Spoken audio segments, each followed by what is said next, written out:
So I'm going to save time, I'm going to pause it as usual and then find it to read it from the book and see what the energy is that we're working with.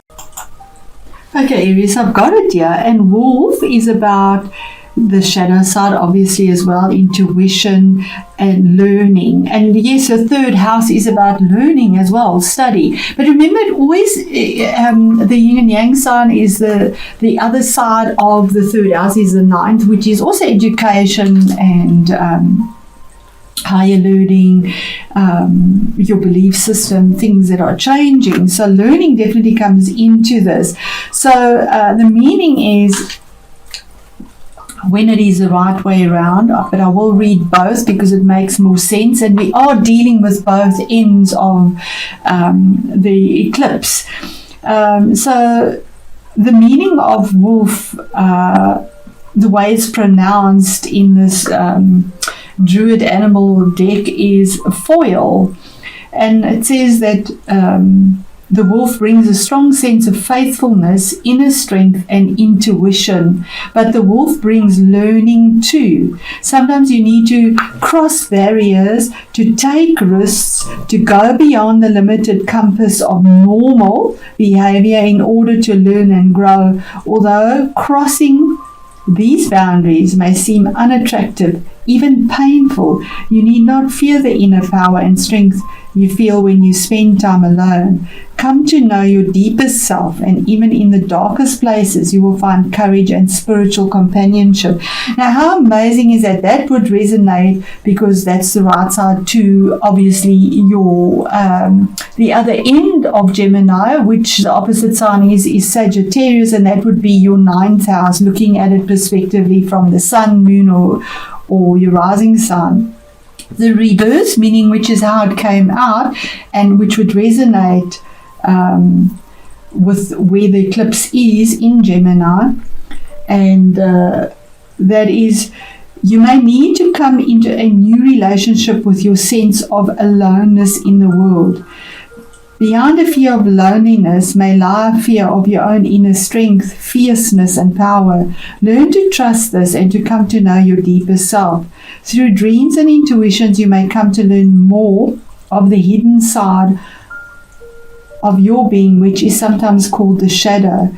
As well as there being lone wolves in the world, you should know that the wolf is a faithful animal, which often mates for life. In tradition, it is considered lucky when a wolf crossed the path of a bridal party, precisely because of this faithfulness. Even though you may need to spend times in your life alone, you should know that you will also have times of companionship and togetherness. And this resonates so for me. I have my moon as well as my sun in Aries. So this absolutely resonates for me. My rising sign is Pisces. So for me, this is absolutely that. I have been so isolated, so on my own, and definitely learning. I am studying astrology at the moment, the traditional astrology, and there's such change in those areas of my life. So this absolutely resonates for me. So to give you a little bit more about the eclipses, when it is a lunar eclipse, it's about emotional changes, like releasing fears, the fear of being alone, or it's a combination of a very negative situation that's been hanging around for a long time, like letting go of a sorrow, something that has been sad and that has been difficult in your life. Relationships as well, because it's emotional, lunar, emotional, releasing a negative habit maybe in a relationship that you possibly have, because these eclipses bring in things, and at the same time they also release things. And we have, okay, so I was just checking on my solar fire here, and we have the North Node in Gemini. So it definitely is, the North Node is slightly more positive.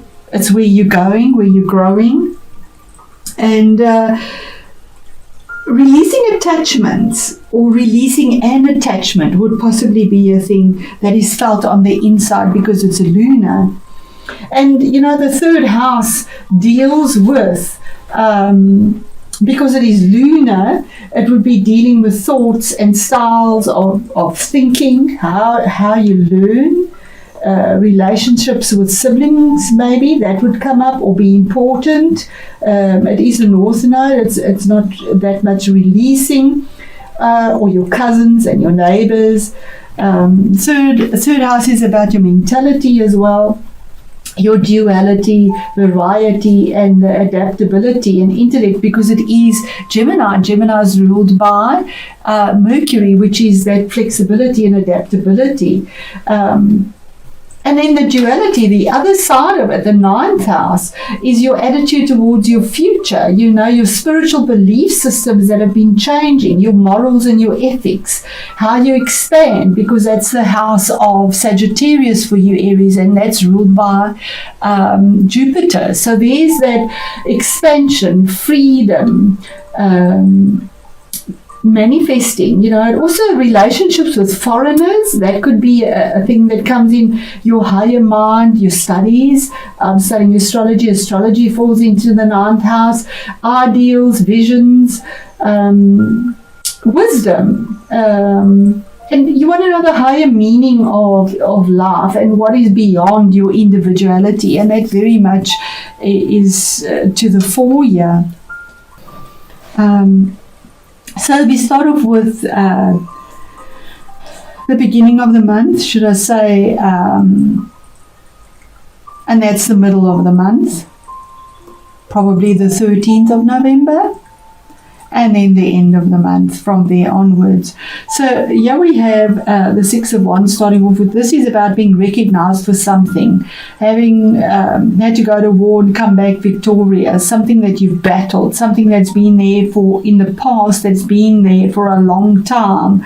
But finally there's recognition here, and something puts you on high, and there's forward movement, because we have this horse moving forward, moving towards the future with these flags here, and he has this laurel that he holds on his wand of victory, of a battle, of a challenge, of something. But there's recognition because he is head and shoulders and body above everyone else, so he's held on high, recognized with something from the past.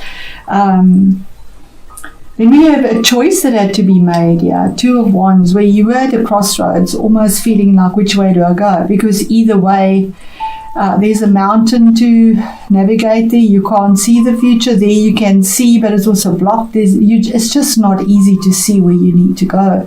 But it is a choice. You have to make a sacrifice. You have to let go of one thing. And on either side, there's no right or wrong here. There's a choice that is made.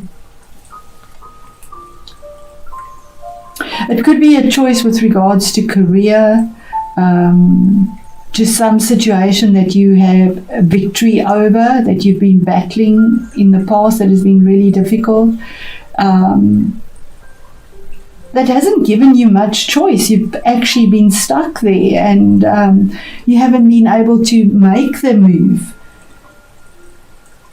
But Spirit is saying either there is a deer on either side of this. There is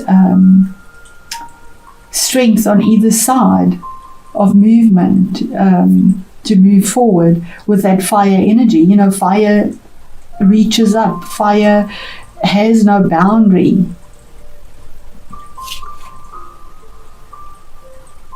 Then we have the King of Cups. So the King of Cups could be your own energy or somebody you're dealing with. This could, we are in it's Scorpio energy. It could be a Scorpio as well because it is a water energy.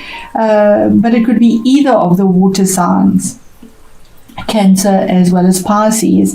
It could be somebody that is coming into your life to assist you with something and to change something here that you've been stuck in, that has been difficult, that you're being recognized finally for, or fighting for the recognition, and then a choice that is made. And this person comes, there's Saturn here. So Saturn, this is something that has endured for a long time. This person either comes from the heart or is strategic, diplomatic, makes changes on the outside. He is a king. For me, kings make changes on the outside if it's not a person. It's something that is emotionally fulfilling but changes you from without as well, not just within. Otherwise, it's your own energy of being strategic, diplomatic, steadfast, making a change, being ready to offer your cup of love, to work from your heart, but to make changes on the outside. What is the message from Spirit in the middle of the month? And I feel that this is card number 13. It is a major arcana card, and I do feel on the 13th of November there is some form of change for you, Aries, that will be significant. The eclipse is only on the 30th of November, 29th or 30th, and yet here on the 13th there is a significant change. It's the rosebud that just blooms, that is surrendering for something new. It has to come to an end. Whatever this is down to the bare bones. It's a skeleton, it's dead. It cannot be revived anymore. There's the horse facing the past. It's done. Here's the surrender, moving forward. Everything has gone up in smoke. There's change, something you've been defending, something you've been fighting, something you've wanted recognition in. And I said the third house is ruled by Mercury. Here we have the wings of Mercury. He had the wings, he's the messenger of God. In Greek mythology, or in mythology, he is the messenger and he has the wings on to carry the messages, but he has the message of something that comes to an end, to bring about something new, something that you've been stuck in, something you've wanted recognition for. And then what is hidden in all of this is that you've been taking stock of everything. It could be to do with your finances. It could be something that you put away, a choice, a decision that you made around your finances, what you invested in, what you've nurtured, what you've taken care of. But your little basket is empty. You've not had the rewards yet. And she's sort of looking at this, wanting to ascend that ladder and say, and the ladder is in the future. When is it time to actually enjoy the fruits of my labor? When is it actually time? The squirrel also plans for the winter. He nurtures and plans for the future. But here are, well, you're the ram, here sheep here, showing peace. And she's actually going to that ladder with her empty basket, looking at what is there and going to go and collect what she's sown, what she's nurtured, what she's waited for, taking stock of whatever as she's not enjoyed yet. It's empty. But it's in the future, it's coming. In November. Then we move on to the Page of Cups. Now for a general reading, this is normally information that is coming in, or it could be dealing with children or somebody that is younger, but it's the beginning steps of somebody offering love. There's the King, here's the Page of Cups, somebody offering something, offering an apology, offering love, a small offer, something that comes in, news that comes in, that it might be happy news, pleasant news that warms your heart. We do have Ivy creeping. Ivy is, to me, is Saturn. It creeps along, it grows, it's slow, it's steady, and reaches. It keeps on reaching. He's also looking to the future. He's not looking at the offer. So you could be offered something or waiting for an offer to come in store that hasn't come in yet. But here's the Star card. Card number 17, which is an 8 in astrology. That's a 4 for foundation to be built, because something has to end for something new to start. It can't start until it ends. And here's our 8, which is that power number. This is healing, hope, something that you've pegged your hopes on the stars. Maybe you've been ill. Here's your healing, being guided by the stars, just letting go of everything that doesn't serve you anymore, not worrying about it, not even in your vulnerability. She's sitting here on her knees, just letting go. She's completely brought down to her knees. It is the card of Aquarius as well. You could be dealing with Aquarius, or it could be Aquarius is ruled by Saturn as well. That something that Saturn has endured, you've endured through, and this would be Mars here because of Scorpio. Saturn and Mars are 2 malefics. Here's the faith and hope. We have fire and ice, fire and water, that bring the change and something calmer. There's the 8 again, 8 of Pentacles. That is such a beautiful card. The 8 of Pentacles, and year 17 is an 8 as well. So your hard work pays off. You've put so much time into trying to perfect something, and to Pentacles around your finances, but you've not been able to enjoy that yet. It's just been denied you continually. You've been blocked. But there's recognition that comes through here. These eclipses bring this to you. Allow it through for you. You've sacrificed because you've been working so hard on whatever this is, that you put yourself in isolation and just focus on what you're working on. And that's the sad thing about choices. You have to let go of something. So you're putting your time and energy in something here. You don't have time for yourself. You don't enjoy life. And maybe your health has suffered. In my case, this has definitely been the story. Health has suffered.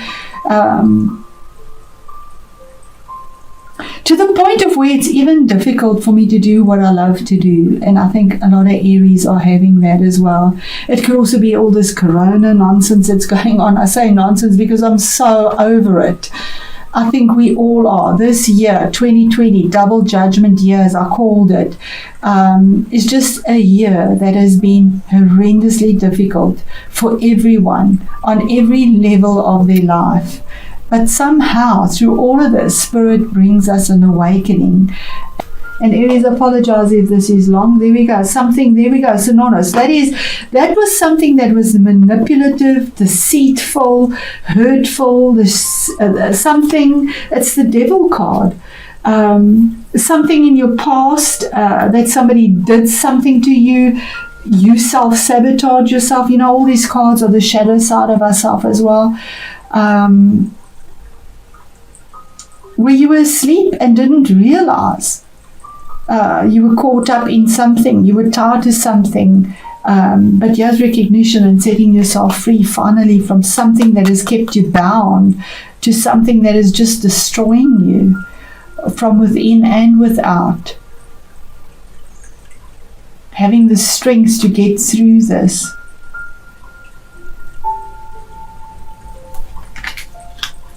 So with that, Aries, I'm going to end this reading and say thank you once again. And thank you for your comments and for your time to view this. I really appreciate it. And I wish you all the best. My heart is with you. I know how difficult my story has been, and I will share that one day with you, possibly after November, once all of this comes to an end. Because it is time for change. It is time for things to end. It is time to actually reap what you've invested in and get the healing that we need, and to have the victory over something that has completely just blindsided us, manipulated us, allowed us to self-sabotage ourselves without even realizing it. We are human. You know, we have fated things, but then we also have willpower, which is things that our choices that we make ourselves, and our choices have not been honoring to ourselves. And you know, the universe comes in and clears it out. to start something new with the healing. So lots of love to you, Aries. Thank you.